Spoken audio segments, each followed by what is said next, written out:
I'm Teresa Carraggio, and this is Third Paradigm, and I am thrilled to be interviewing Tori Alexander, VN Alexander, on her book, The Girlie Playhouse. I am loving this. Thank you so much, Tori. I like seeing all those markers. That makes me feel good. I feel like I am, this is my peacock feathers that I just Let me see the showing. inside. Did you write in the margins and did you circle things? Yeah. Absolutely. Things are underlined, and I am hoping that we can get to all of them. And I'm just going to start with why I think that this is not just a well written and very entertaining and easy to read, pleasurable book, but why I also think that it is an important book. That I I think that gender relationships are such an important part of what's gone wrong in the world today. And as my readers know, I've been writing and researching a book called Oh My Goddess and looking at 5,000 years ago and what the world was like before patriarchy, before hierarchy.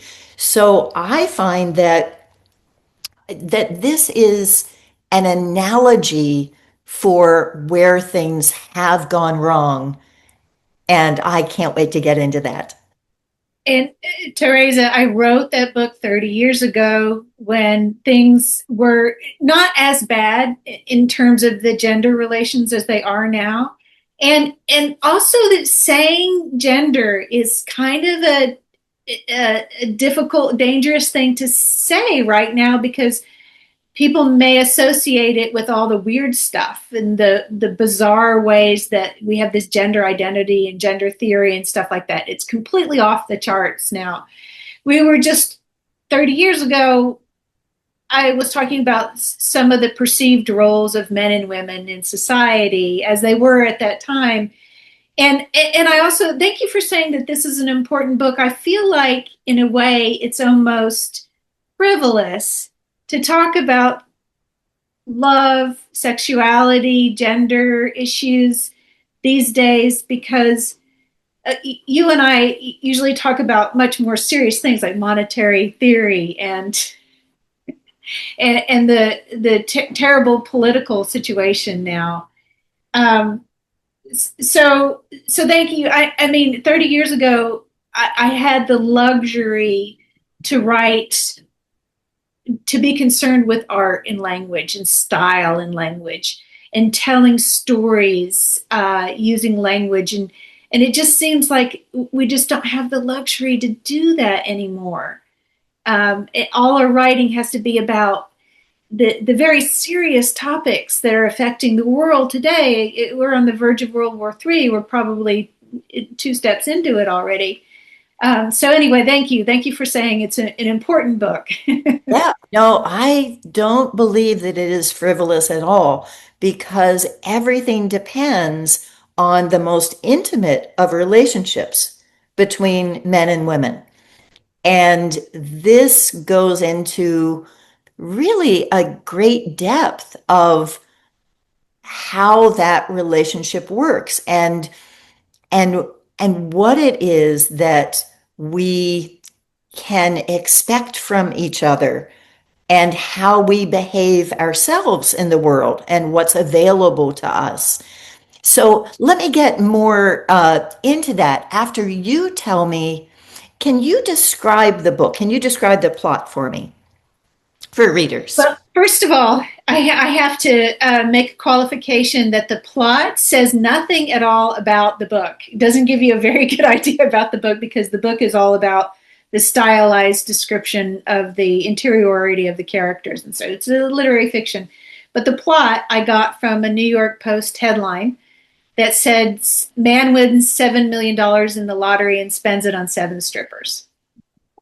I didn't know that was a real thing. Yes. So I wanted to take the most ridiculous plot and turn it into something literary. I like a challenge.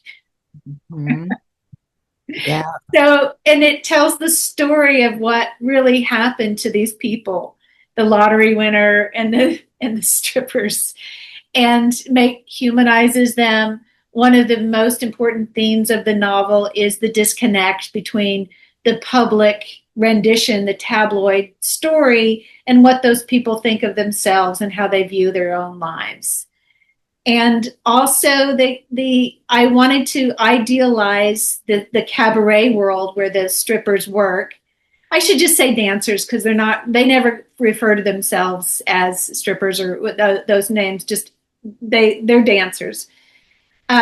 So they work at this cabaret, and initially they're paid by a salary by the cabaret owner, and then there are changes in licensing and law that kind of ghettoize dancing, female dancing, and and so things get worse and worse, and there are more and more changes where the men now tip the dancers and have more control. They have less over control over the way that they dance, and so the cabaret descends into almost like a circus show where the women, every time they get $1, they do something, whatever they were doing at that moment, they change and to get the next dollar. It's like Skinner's pigeons with a pellet dropping into the cage every few minutes. Yes. Yes. And Those are you the two themes that I've got going. you tell the story through two really such interesting characters. And I love the way that you say that it's really about the interior lives of these characters because the narrator, Pixie, is fascinating to me that the way that she observes what's happening and looks at the relationships and has so much appreciation for the other dancers, in particular Trixie. And Trixie is the one who has a magic to her, who has a way of expressing herself and being vulnerable and being bold at the same time, that was what made the book, that it gives these people who could be caricatures in another book and turns them into real people, and not just real women who are doing something that they don't want to do, but expressing the particular point that these are women who are doing exactly what they want to, and that when it turns into something that is commercial, that it ruins everything. That's a good summary of the plot too. Yeah. And I had sent out already a poem that I wrote about a friend of mine called the Ash Wednesday Stripper. And I wrote that over 40 years ago. So, so it's a world that I am tangential to, that as I mentioned there, I do something called world dance.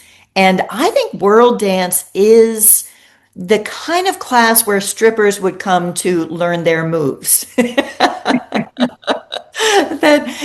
the teacher that I have does things in a way that is almost, an exaggeration of that style, that makes it campy, that makes it fun, that probably one of the most sexualized dances is voguing, where it's women imitating gay men who are doing an exaggerated imitation of women.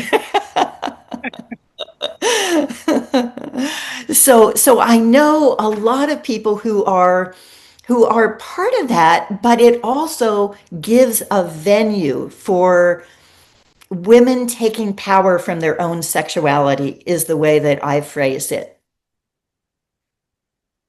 Yeah, although there's agency there, but I back off from the word power because that implies there's so much talk about power relationships, and people seem to think that you can't have a relationship where there isn't some imbalance somewhere. and that all slight imbalances are somehow inherently abusive in some way. So I just assume that every human being has agency. Yes. And if you're in an abusive relationship, of course, your agency is limited. But yeah, we don't want to correct the problem of the idea that men have power over women in these clubs by assuming that the women have power over the men. Yes. They just have Yes. power, and men And have power, and everybody has power. And that was such a wonderful conversation that happens towards the end of the book when there is Max, who is the one who wants to take Trixie away from all this, who won the lottery and who's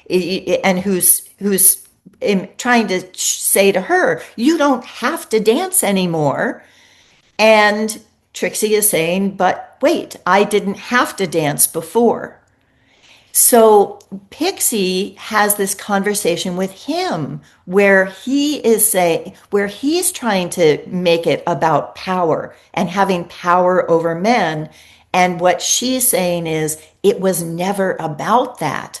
It was about having power over ourselves. So I think that's a really important point. And if I go back to 5,000 years ago with my research, that what it was women who had power over their own bodies. And that whenever women have power over their own bodies, yes, they are going to have power over men, at least men who want to have sex with women. Because in order to have sex with a woman, you're going to have to make her want to. You're going to, that I think women sharing their bodies, whether that's visually or whether that's physically or sexually, that it is always a gift. It is a gift whether it is the first time or the 100th time. And that is how things were 5,000 years ago.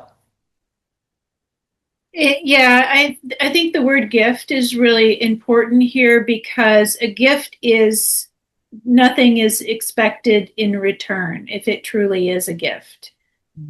And I think that just in normal conversations with relationships between men and women, uh, there's this idea that you have to sort of pay women in some fashion for their companionship, whether it's with diamond rings or fancy dinners or something like that. And I remember at the time when I wrote this, that really irked me. The idea that uh, all you had to do was, put out some money and you'd get the girl to like you.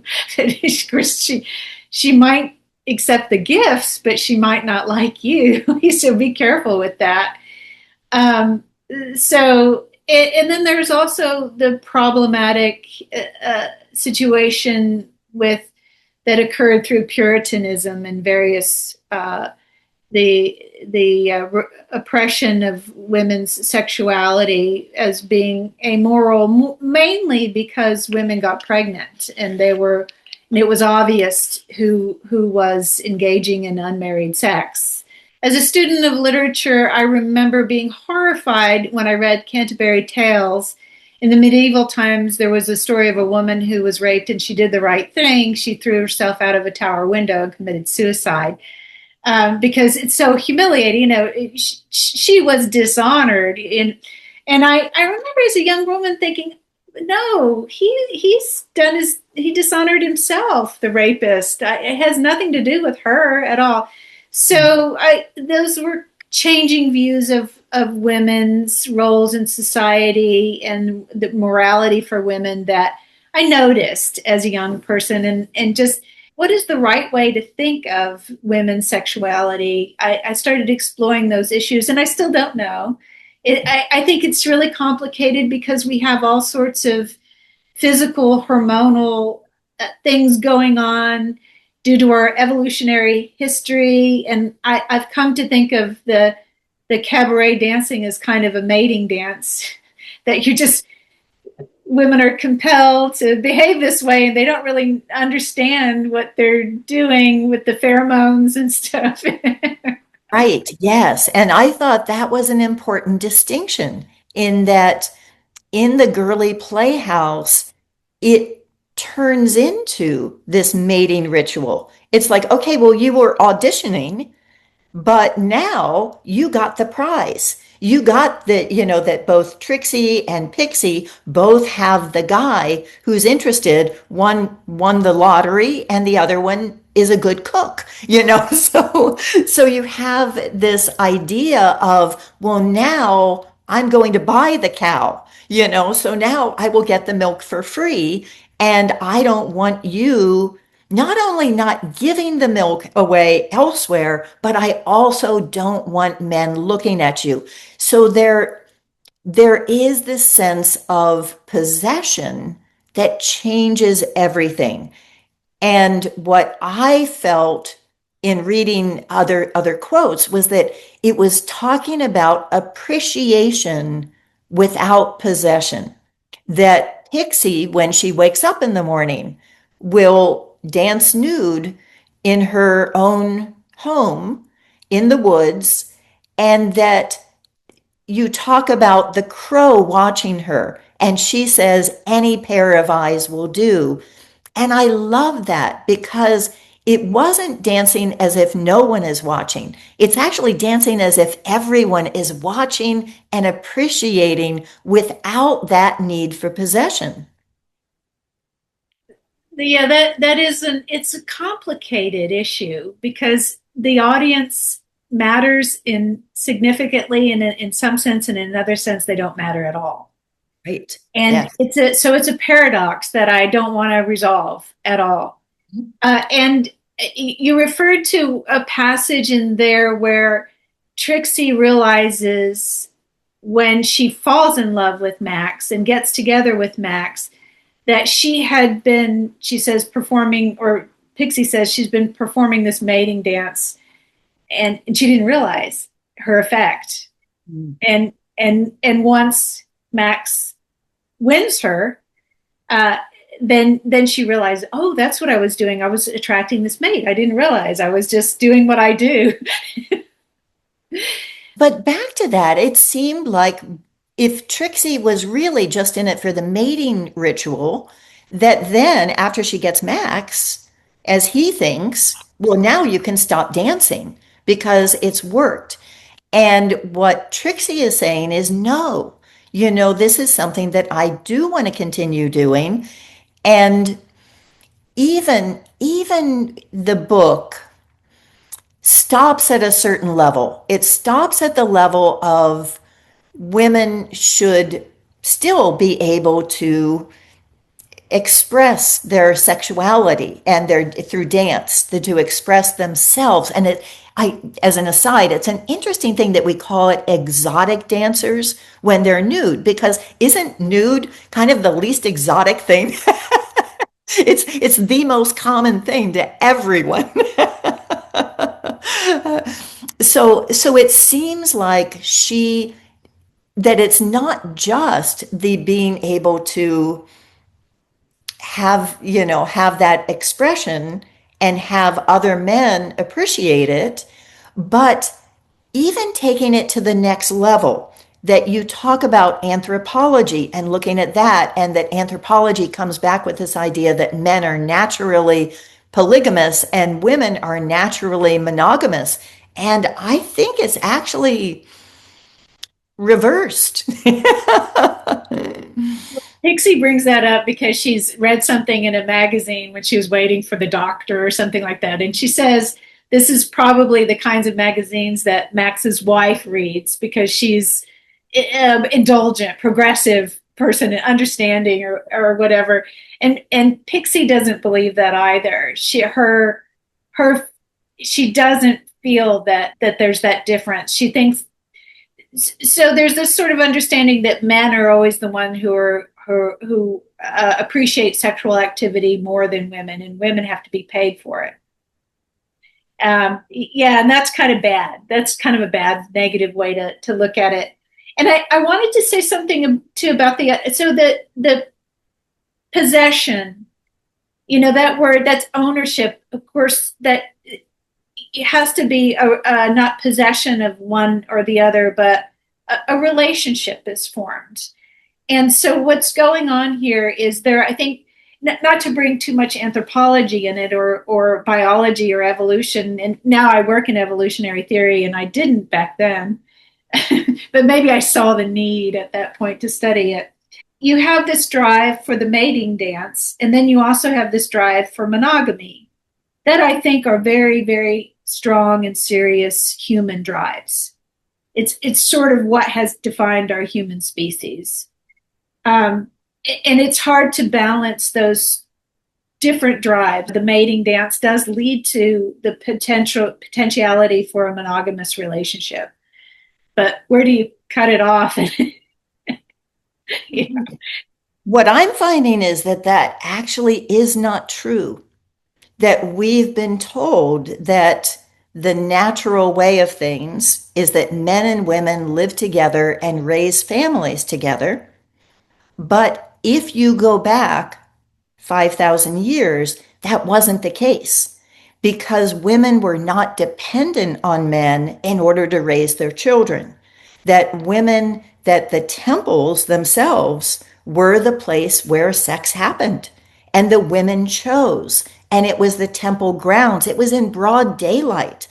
It wasn't home in a secluded room in the dark, so that women were, there was no even concept of who the father was, that was not even a thought, in the way that things were, and that women would raise the children within their own kinship groups. So that certainly there were men and women who lived together, but often generally didn't sleep in the same bed. That the bones that have been found under the beds is the bones of women and children together because mothers would sleep with their children, but men never sleeping with the children. So it's I don't know whether we have been taught something that is not really the only option. I don't know. Maybe the men were outside fighting off the intruder, while the women died with the children inside. So speaking of intruders, I mean that is the essential place that things changed because the only reason back in the Stone Age for war or attack was in order to steal women. Uh-huh. There was because you couldn't take men and make them work for you because you give them a tool and they're going to turn around and use it on you. So it was killing off the men, but it was stealing the women. And that's where the concept of possession and that a woman was your own sex slave, domestic servant, and could breed your own slave colony because that was the right of the man to end up taking his children and hiring them out as slaves to other people.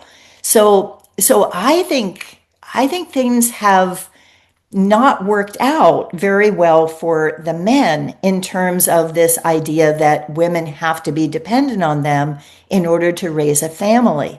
That I think there was more freedom for everyone when women did have the capacity to raise children. What would you do then? This is one of the issues that I talk about with the jealousy. That seems completely natural. I don't know if it is a product of society or upbringing or culture. It seems like a physiological response that when you get to a certain point in a relationship, you become jealous of your spouse or your mate's relationships with the opposite sex. That just sort of kicks in. And that's very much what the Girlie Playhouse is about.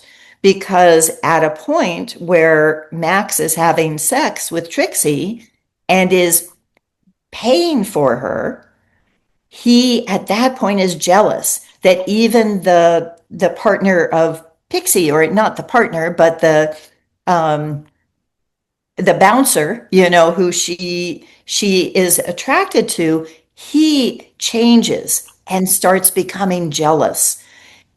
I don't know that that is always natural. I think that there is this sense of being shamed. And with Trixie's mother, when she's murdered, after being at the beach, taking off her clothes to change, and then having this guy who is embarrassed because he is not controlling his own sexual response to that, that he takes that out on her. So the fact that he is sexually aroused by her becomes her fault. And that's where I think that things have been flipped and have left women in a very vulnerable place because men see it as women's fault when they are attracted. So first, I want to go back to the idea that Max is paying for Trixie, although he does win the lottery and he does tip her. In no way is he paying her rent or taking care of her. What if she's completely independent? He's giving her the normal tips that would be rude if he didn't. So I wanted to make sure that she was independent of his money completely. Even that, he's wealthy enough before he wins the lottery. So it's not like his situation changes completely. And with the mother and the I wanted, it's a pastor that shoots the mother after he's aroused, seeing her on the beach. And so I was bringing in some Puritanism, some religion, in how I think it corrupted our modern view of women's sexuality and how the women do get blamed for it.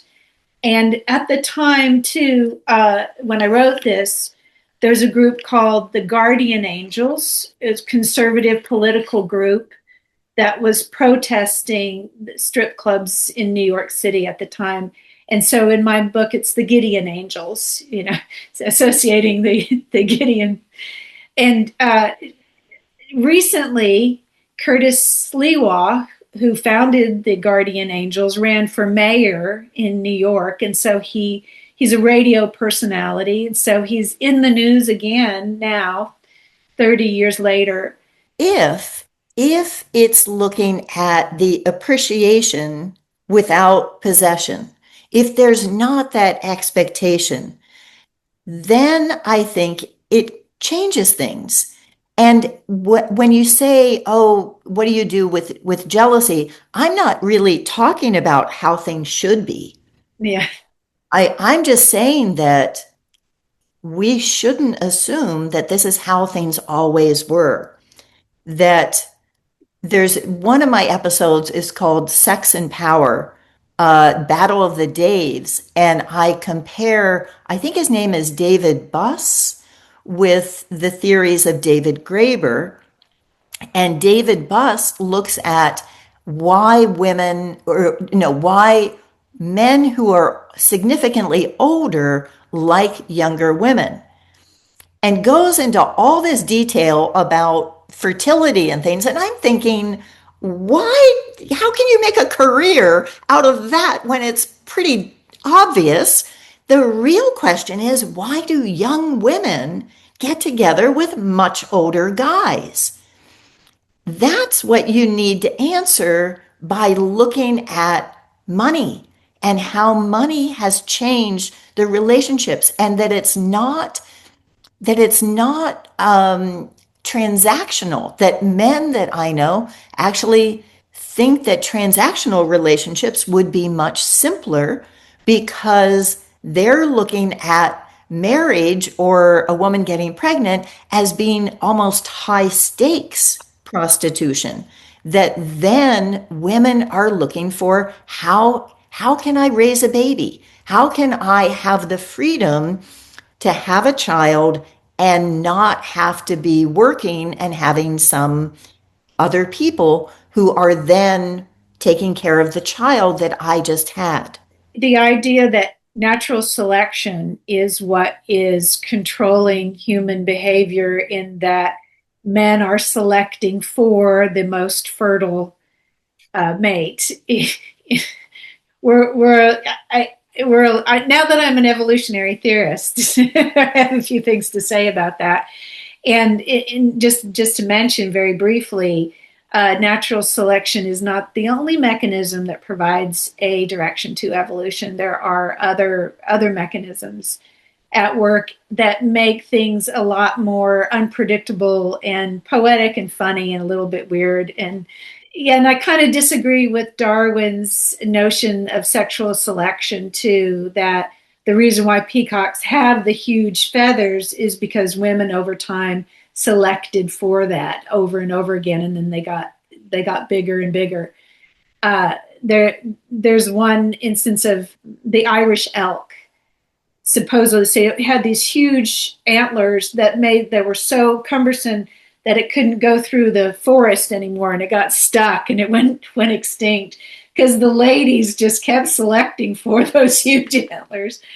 Well, it turns out there are physical reasons why you get these duplications in genes that just cause structures to get bigger and bigger for no reason, for no advantage at all. And so you can just point to this phenomenon of genetic reduplication that can explain that oddity without saying it's the women always picking those bigger antlers. So there's a lot of things in evolutionary theory that are a bit suspect.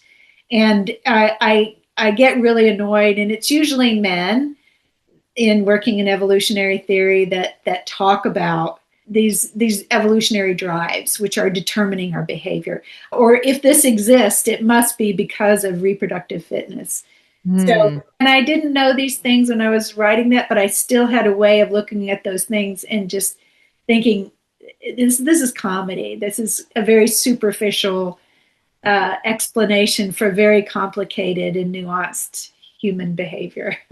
Right, yes. And I had one blogger that I read that was talking about how men were really the more beautiful gender. And I responded back and said, well, yes, in every other species, that's true. So why have we been gypped?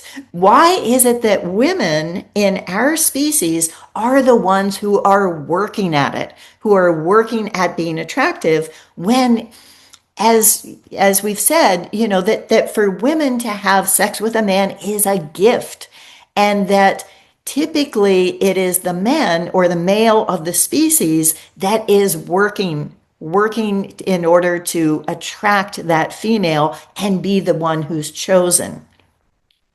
um, Side note: this is mentioned in the book where the owner of the cabaret is changing some things, and he's allowing tips to be accepted, and they had not done that before. And the women don't really like it because they're busy doing their beautiful dance moves, and they don't want to have to take dollars from people in the middle of it's just will ruin it. And so he buys them these neon colored garters to put so men can just like stuff the things in there, and they're disgusted with that. They think it's very trashy and cheap looking. And one of them, and the owner says, well, this is neon is bright, and will attract things. Think of all the birds and the fish. And one of the dancers says, well, that's the males in the species of fish and birds that are brightly colored. And in fact, I think that it's just fish and birds where the males are doing the attraction and have the bigger displays. And in fish and in birds, it's the females that determines the sex of the offspring too. And that is the opposite in mammals. Don't know if this is related in any way, but yeah, I don't know whether who's more I don't think that men and women, one or the other, is more attractive or not. I obviously, because I wrote this book in the head of Pixie. Pixie is very much enamored of and taken by the beauty of the women dancing there, and has a real appreciation for every little step that they make and every turn and every smile, in a way that some people have said it's so visual that it seems like a man wrote it, because men do tend to be more visual, and women, I see you doubting that, but it's a stereotype that men are more visual, and I think that women are more narrative. They like the narrative, and they like music. It seems very, very important, and probably dance too.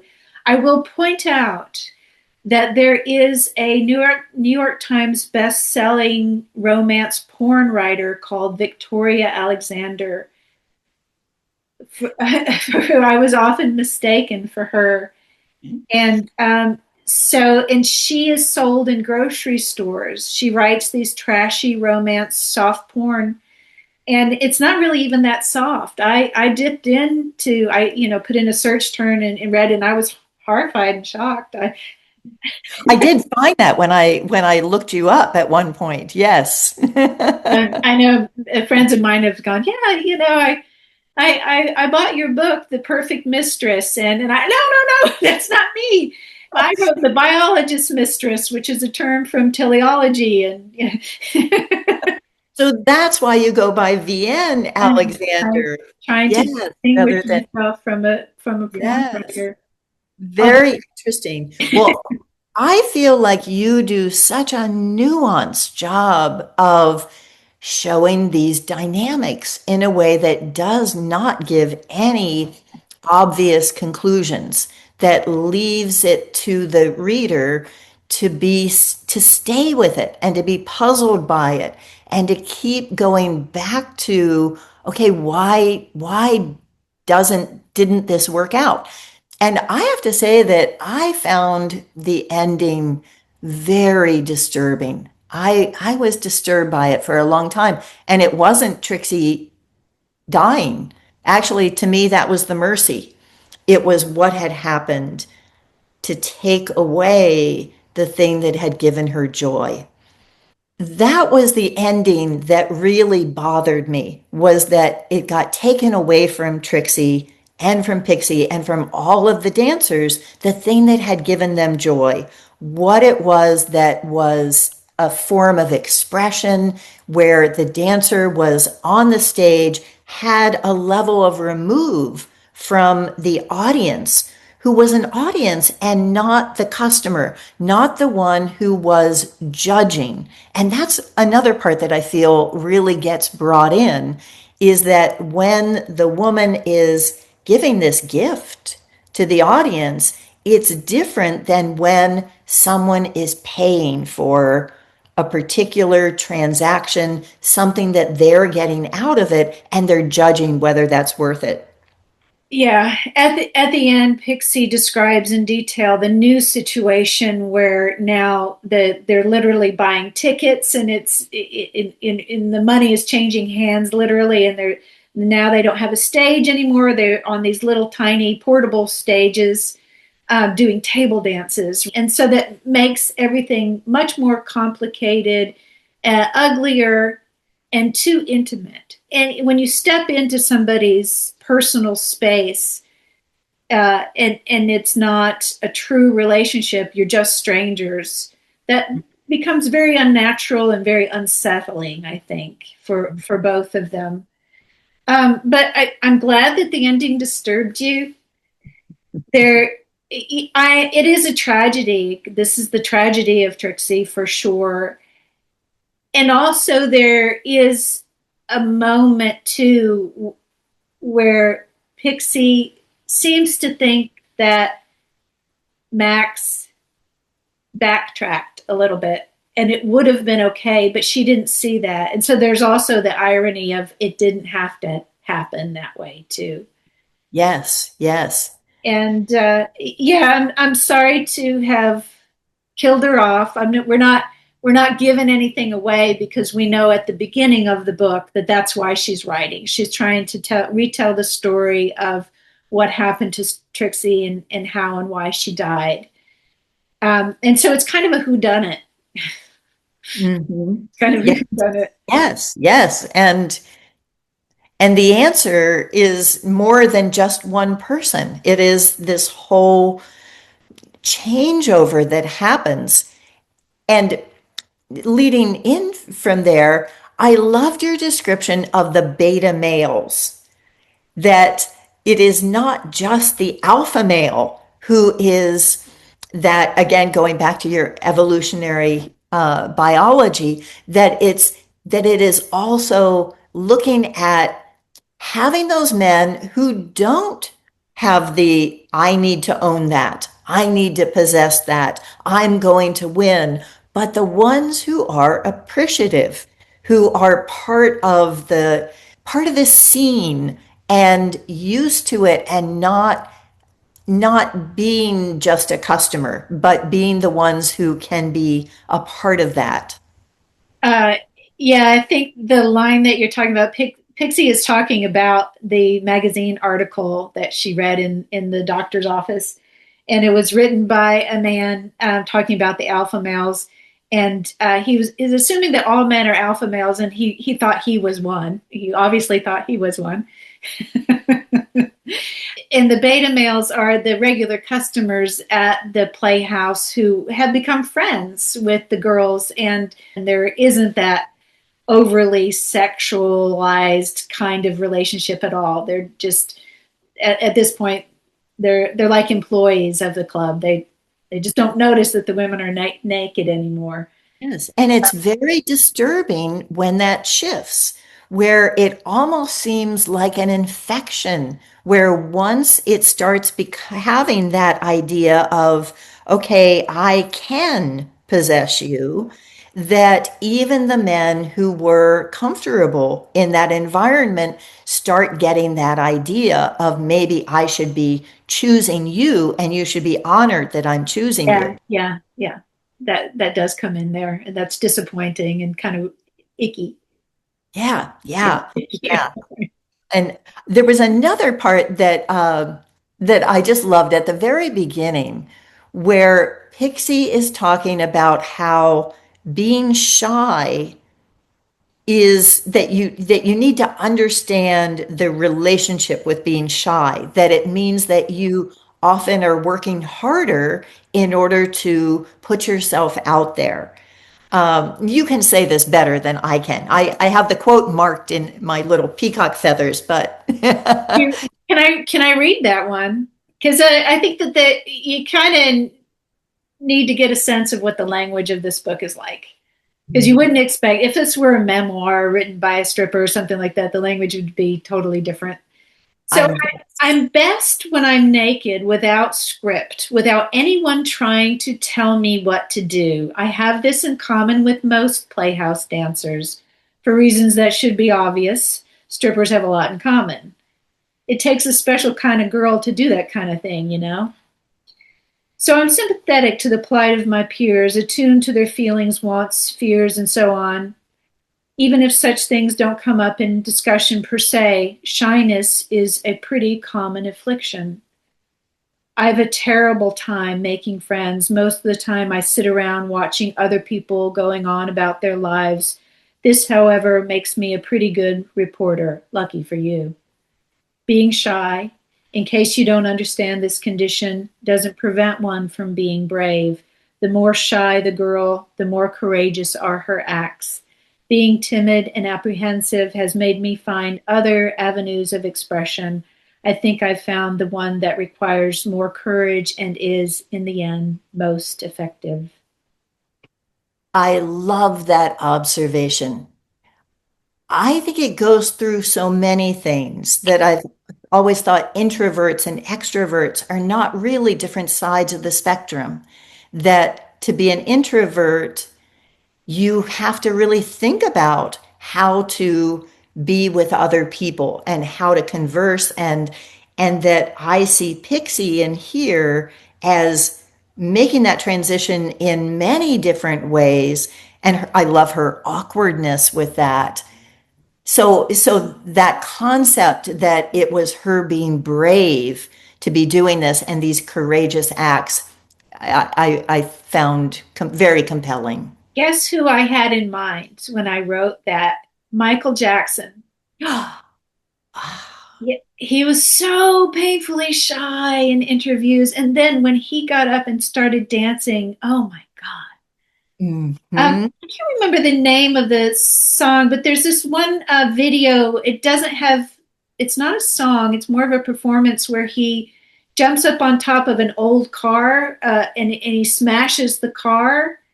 Um, I wish I remembered the name of that, but it is this weird video that shows how much he was holding back and how frustrated he was at his inability to communicate in normal ways, and he only had dancing. And you understood him, you understood all his emotions when he danced. He just is incredible. I think I have Pixie mentioning Michael Jackson when she describes some of Trixie's dancing. This is set in the 90s, and so there's a lot of 1990s music. Mm. Radiohead is there, REM. Yeah. Not the typical strip club kind of music at all. It's a lot of alternative. Yes. Um, yeah, a friend of mine just posted a review of the Girlie Playhouse on his Substack, Daniel Donnelly, and he shared it on Instagram, I think, and then he put "Wiggle It," the song by Tuna Room, over that, which I have at the end of the novel. I have like in the beginning they have all this beautiful music that they love, and toward the end they have fired the DJ and they have the 101 dance greats playing over and over and over because they're you know, and in the end when the tabloid shows video of Trixie dancing, instead of "She Talks to Angels," they've put "Do Me" on there, the song "Do Me." Yes. Yes. And that, I think I might have had "Wiggle It" as instead of "Do Me," "Wiggle It." And I dated one of the singer in Two in a Room for a while too. Just side note, personal side note, 30 years ago. Well, so that was why I was looking askance when you were talking about men being more visual, is that in my dance classes, there is so much appreciation for the nuances of how someone's dancing. So that my dance teacher will go over to someone who is, like twerking, and say, "Oh my God, am I the only one who is in awe of this?" that I I just find that men, they don't really want to stare, and that's a good thing. But the women are all in. They're really right there saying, "Oh, that is fabulous that you were at that is so sexy." And so Pixie's appreciation for Trixie gives it so much depth because she is appreciating her as a person, as someone who is doing something that is completely outside the realm of normal relationships and is doing it so authentically that it takes everyone kind of off balance. Yeah, I think the reader can appreciate that Trixie and all the dancers are very, very beautiful, very sensual, very human because a woman is describing it and it's not laced with sexual attraction. Pixie can describe sexual attraction without being she doesn't got any, she doesn't have any skin in the game there. She's not gay, although I think that lesbians would love to read this book because there is so much appreciation of the female body. Straight women, straight men, gay men will love this book too because anyone who appreciates that expression, the physical expression. I hate to say that it's always sexual because it is not it's specifically not leading to that final goal of the sexual act that is missing except in the one case, the one day when it does finally attract the one person that Trixie is interested in. Yes. Yes. And at the same time, I feel like sensual doesn't describe it Yeah. because there is this grittiness and this abandon to it that is not just what I picture as sensual. And I really love the fact that sex is part of it, that that is open and acknowledged that yes, this is something that does provoke a response in men, and that's a good thing.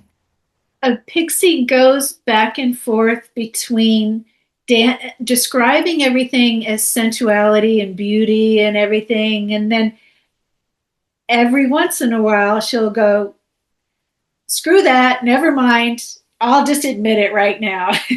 I say that much better in Pixie's voice. When I wish I could think of that passage where but toward the end, where she's having to deny the way that the tabloids represent everything and that they're sexualizing everything and they're taking all the beauty and the poetry out of her descriptions of Trixie that she's recognized.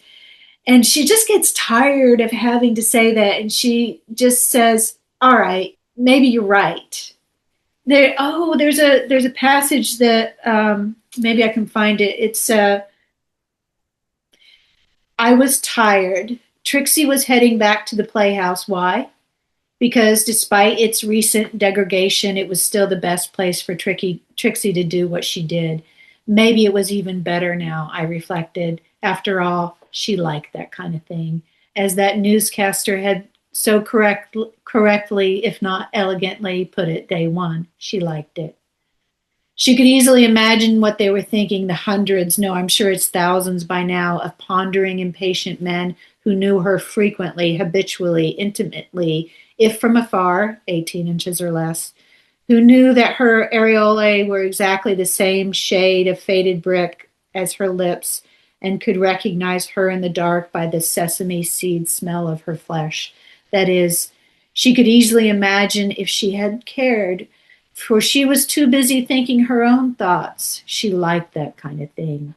The perfect opportunity had presented itself only once, but her one encounter with Max in the champagne room would have given her enough material to last the rest of a long and pleasurable fantasy life. She liked that kind of thing. All this was finally beginning to dawn on Max, and he was feeling, I think, the glutted feeling of post-coital revulsion, as if he'd found grit and grizzle mixed with his rich cream and berries. Hmm. Tori, you write so beautifully. I just, I love the way that you express these ideas. So I think that's a good place, maybe, for us to be ending. And that there's a quote that I was just looking at from you that says, strippers who belong to everyone and to no one. That's the essence, I feel, of what it is that speaks so deeply to me in this book. That idea that you can belong to everyone, that you can, we have words that are really ugly, like exhibitionism and difficult to say. And we've turned the idea of being that flower, that you Yeah, compare yeah, the different dancers to flowers. And my dance teacher was just describing one of our dancers as a sunflower, that she is always, this, and the round body appreciation is something that has been speaking to me lately, is that all these different shapes of women that come into their own more, I think, when they are naked than when they are trapped in a certain fashion size of clothing. uh, yeah. I think that uh, the idea of the stripper belongs to everyone and to no one. You cannot talk about these things without the paradox. That's built in. Otherwise, we're getting in the truth of the matter is everything should be. It's just, it's Yeah. just too complex. Yes, yes. And I am really grateful for the chance to read your book and also to talk about it because these are the conversations that I think we need to be getting more into all the shifting ways in which I think things are changing and changing in a way that I think is allowing us to reinvent those kinds of relationships in a way that hasn't happened before. And this gives a great analogy for showing what joy could be in our lives if we dropped certain preconceptions of how things should be. Yeah, we don't have a very complex culture these days at all. It's just been so degraded and so dumbed down. We need to have more in-depth and complicated discussions of all these things. And you and I talk a lot about the political things that need to happen. But culture is in advance of any kind of political movements. And I think maybe we ought to drop the political stuff and just work on the culture for a while because we're not full humans in the last few decades. We're so limited in the kinds of things that we're able to imagine for ourselves, Mhm. kinds of questions that we're allowed to ask. Mhm. So well put. Tell viewers where they can get the Girly Playhouse since they will want to. I hope people do. You can, for more information about the book and about all my books, vnalexander.com. That's my main website. And the publisher is Heresy Press. And you can find them online and buy direct from the publisher if you want to cut out the middleman. And I understand why a lot of people would. But my publisher, because the algorithm matters, wants people to buy it on Amazon and review it on Amazon because you kind of have to. I think that goes so against what we think, Teresa, politically. But so be it. That's the way it is for now. Um, Well, thank you again so much, Tori. It's been such a pleasure. Thank you.